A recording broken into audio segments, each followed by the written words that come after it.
Hi, and welcome back to Education Unpacked. Today is going to be the first installment of Life Lessons from the NFL. Now, you may be wondering, what does the NFL have to do with education?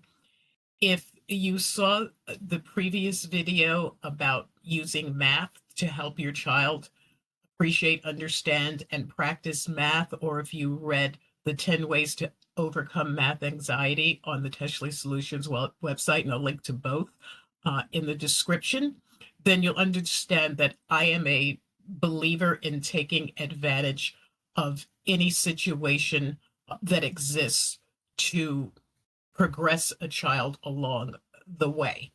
And I am also a firm believer in a lot of education takes place outside of a formal classroom. Whether you're a parent, a guardian, grandparent, aunt, uncle, if you were taking care of a younger child, if you started with a baby or a toddler, you were their first teacher. They learned a lot from you before they ever set foot in a classroom. So it's always important to remember that education takes place all the time, anywhere, everywhere. So with that being said, if you had asked me a couple of years ago if I would ever do videos on American football, the NFL, I would have said, heck no, because as I stated in that previous video, I am not a football fan, although this year I've gotten into it a little bit, but I have not taken a deep dive. But this 2024-2025 season just lends itself so well to learning life lessons and sharing them and getting young people to appreciate that you can sometimes learn from others' mistakes. So in this series of videos, I am going to focus on the NFC East. I am not going to do all 32 teams. That's just not happening. A couple may be mentioned here and there just because they fit into what I'm talking about. But I'm going to focus on the NFC East for a couple of reasons. One, I am surrounded by New York Giants fans. And two, because that particular division just fits so perfectly with everything that transpired, both good and bad, this year. It just fits so well into what I want to say. And having said all of that, let me just give a big congratulations to the Philadelphia Eagles for their Super Bowl 59 win. This is only the second time I've watched a Super Bowl on television. I attended a Super Bowl game once many years ago. I will tell you about that in an upcoming video. But this is only the second time that I've actually voluntarily watched a football game on TV. And I will say that my primary motivation is because I wanted the Saquon Barkley Revenge Tour to be complete, which it was. And we will talk about that a little bit later during the course of this particular video.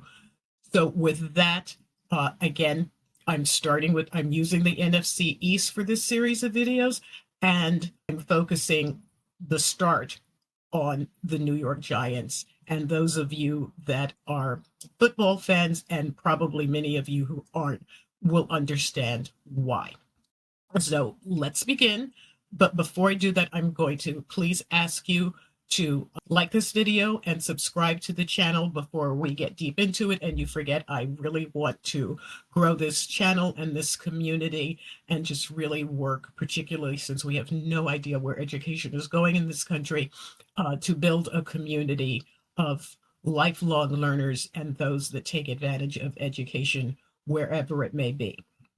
So with that being said, I'm starting with the New York Giants, and obviously to start with Joe Schoen, the general manager of the Giants. It's not a question that he didn't miss the bullseye, he missed the dartboard. He just missed all over the place. Starting the most glaring error that he made, obviously being the Saquon Barkley. You can't call it a trade because it wasn't a trade. They didn't get any value for Saquon Barkley. He just left and went to their arch rivals and had the season of any football player's dreams with his new team. He was smiling and beaming all over the place. One of the biggest mistakes that Joe Schoen made, well, okay, yeah, he made several, but one of the biggest was looking at data only. Now, data is important, whatever, whether, no matter what industry you're in, what business you're in, what profession you do, information is important. But if you look at just the numbers, the data in isolation, you are probably going to make the wrong choice, because one of the big things in math is variables. And you need to factor those in to make a truly informed decision. Joe Schoen did not do that. He just looked at the numbers. Okay, let me stop and say, I don't know the man. I've never met the man. But from the way things played out on Hard Knocks and what they chose to show, now it is my understanding that the Giants had the final say on what was presented. So if they didn't like something that was in there, they could have requested for it to be edited out. Evidently, they were perfectly fine with that package, those programs going out the way they did. I don't know how, I don't know why, but that seems to be the case. So in that, you could hear Joe Schoen saying many times, looking at the data, looking at the numbers, and this was one of the reasons why he wasn't high on Saquon. And I don't know if it was a personal thing or if it was simply just based on the numbers. He had a conversation with Frank Gore, who was a former running back for a few different teams. And during the course of that conversation, I believe Gore was kind of advocating for Saquon. And Joe Schoen's response was, well, he had 900 yards at Penn State and, 6 years in the NFL, the wear and the tear. And it's a question of the bang for the buck. He's real good with the cliches. One of the issues with that is that Frank Gore played until he was 37 years old. And his position was, he was an NFL running back. And he played until he was 37 years old. And there's Joe Schoen telling him, oh, the data shows that after 27, they just fall right off of a cliff. So he's talking to someone who played until they were 37, who was fairly productive until I guess maybe his last year. So I went and looked at the stats for Mr. Gore. And when he was 27 years old in 2010, he played in 11 games and he had 853 yards. In 2016, when he was 33 years old, he had he played in 16 games and he had 1,025 yards. Not exactly falling off a cliff. The other issue with sticking to the numbers so much is that it indicated that Joe Schoen had no appreciation for Saquon, the person. And when I say the person, I mean the person in the locker room. His leadership skills, his leadership style. The team members loved and respected Saquon Barkley as a person, as a captain of the team, and as a leader. And Joe Schoen didn't factor that variable in, knowing that they had already lost some other players that were in the same category. At the same time that they let Saquon walk, they also let Xavier McKinney walk. No value was received for that player either. The Green Bay Packers seem to be pretty satisfied with him. So this was a colossal miscalculation on Joe Schoen's part. He just didn't appreciate the value that Saquon Barkley brought to the team. Now, having said that, I'm glad he didn't, because Saquon Barkley could not have had the year that he had he remained on the Giants, because they don't have the skill level they don't have the temperament level. They are lacking so many things that the Philadelphia Eagles have that the Giants just don't.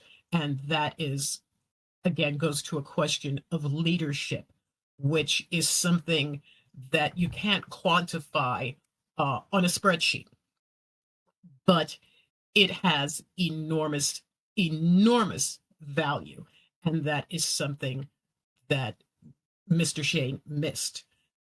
It also seems, in addition to not having a great deal of respect for Saquon Barkley, he doesn't value the team around him, because if you saw that episode of Hard Knocks, and I think it was either the first or second one, I didn't see all of them, but I did see the first two, and I think it was the first one.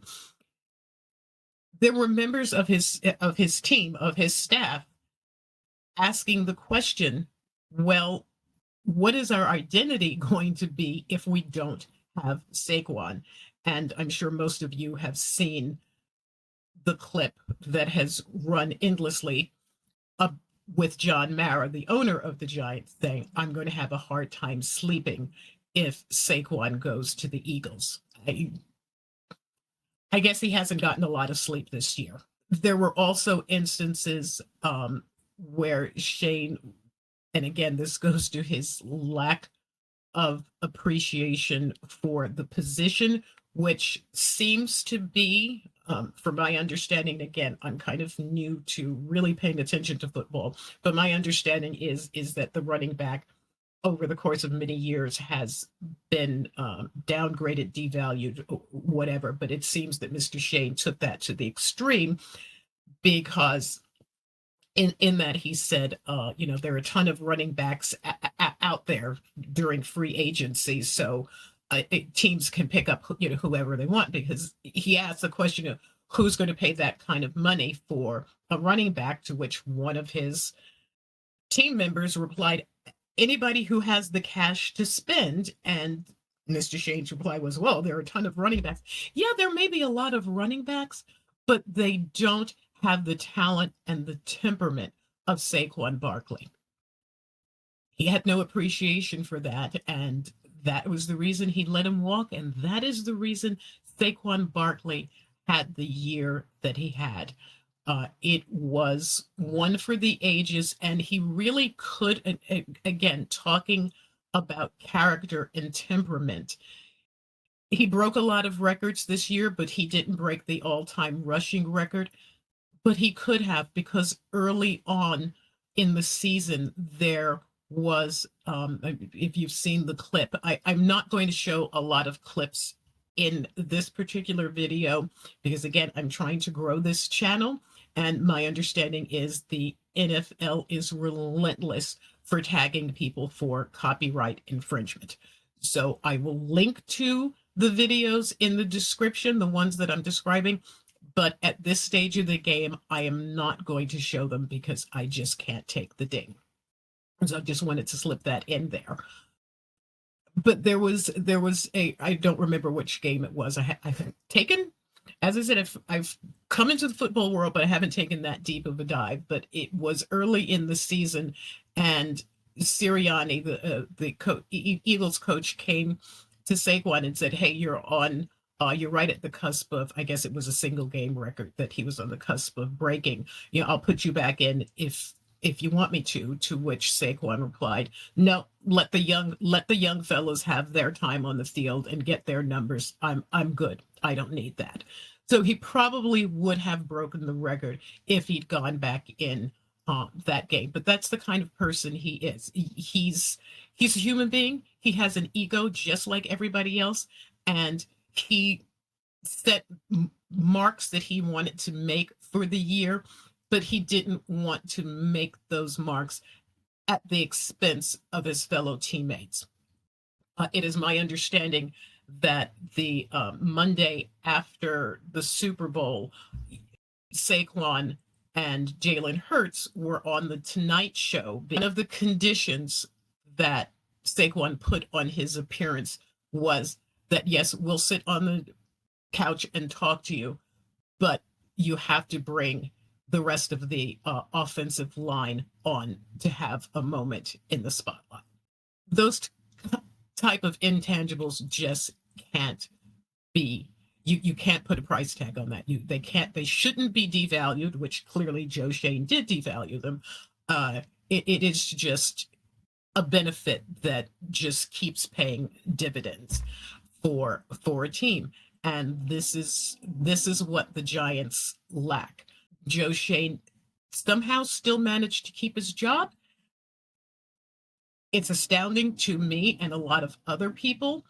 It seems that some say that John Mara doesn't like a whole lot of change. He doesn't like to have to come into the building to meet new faces.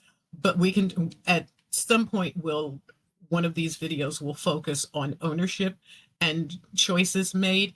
And we'll have to bring Jerry Jones from the Cowboys into that one, obviously. And we'll also talk about the Commanders, which, interestingly enough, there is a slight historical connection to education with the Commanders, but that was in their previous iteration when they were still known as the Redskins.